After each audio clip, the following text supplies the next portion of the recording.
Today I'm going to be talking about this, and it's basically a holder or a shelf for liquor, and I'm sure you could probably use it for anything else you want to do, but that's basically why it was made.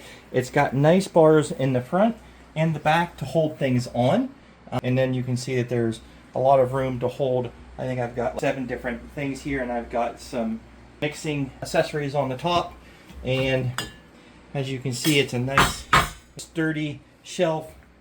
As you can see in the video, it's very simple to put together, and it does have handles on it.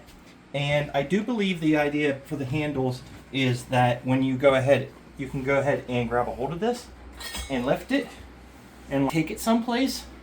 So if you want to serve liquor to your friends, you can keep this someplace, and then whenever they come out to visit, you can just go ahead and grab it and bring it all out and then serve off of this, and then put it maybe back into a pantry or so.